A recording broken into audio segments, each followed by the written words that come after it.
বাজারটিতে রয়েছি। এটি গাইবান্ধার যে সবচেয়ে বড় বাজার, এটি যে পুরাতন বাজার, এই বাজারে আমি রয়েছি। এখানে আসলে আমার পিছনে দেখছেন যে এই যে সকালে বাজারে কিন্তু বেশ লোকজন কিন্তু বাজারে আসলে ক্রেতা বিক্রেতাকে দেখা যাচ্ছে। তো আমি আসলে বাজার ঘুরে যেমন যে দাম দরগুলো যেমন দেখতে পেয়েছি, আমি একটু দোকানির সঙ্গে কথা বলবো যে এখন যে সবজির বাজার, এটি আসলে বাজার দরটা কেমন চলছে যদি একটু আমাকে বলতেন।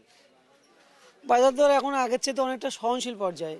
তার মধ্যে কিছুটা হচ্ছে অস্বস্তিকর হচ্ছে আলু এবং পেঁয়াজ। পেঁয়াজ কিছুদিন আগে 50 টাকা ছিল দেশি পেঁয়াজ, এখন আসলে কেজি 40 টাকা কেজি বিক্রি করতেছি আমরা। তার মধ্যে আজকে ফুলকপির বাজারটা কিছু কিছু কাঁচা বাজার, ঠিক আছে, 140 টাকা, যাই হোক কিছু কিছু কাঁচা বাজার আপ ডাউন করতে, যেমন ফুলকপিটা কয়েকদিন আগে 60 টাকা ছিল, এখন 70 থেকে 80 টাকা কেজি বিক্রি হচ্ছে। কেন হচ্ছে? এটা মানে আমদানির উপর নির্ভর করে, কাঁচা বাজার সম্পূর্ণটা আমদানির উপর নির্ভর করে। আমদানি যত বাড়বে তত দাম কমবে। আসলে ধন্যবাদ আপনাকে।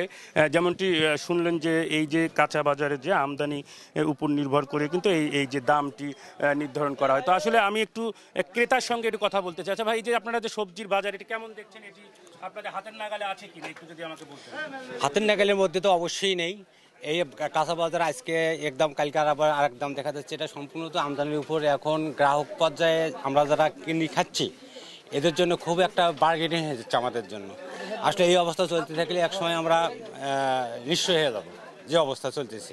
এর থেকে পরিত্রাণ পাওয়ার জন্য অবশ্যই প্রশাসনিক একটা ব্যবস্থা নেওয়া দরকার। ধন্যবাদ আপনাকে। আপনি যেমনটি শুনলেন যে এই যে বাজারে যে দামের যে পরিবর্তন, এটি কিন্তু আসলে বাজার সিন্ডিকেটকেই দায়ী করছেন। তারা আসলে যারা ক্রেতাদের দাবি যে এই বাজার মনিটরিংয়ের কে জোরদার করে যদি এই বাজারের দাম নির্ধারণ করা গেলে এটি কিন্তু আসলে যে দাম যে ক্রেতা পর্যায়ে কিন্তু স্বাভাবিক থাকবে বলে যে ক্রেতারা মনে করছে। আসলে এই ছিল আমার কাছে গাইবান্ধা থেকে সব শেষ।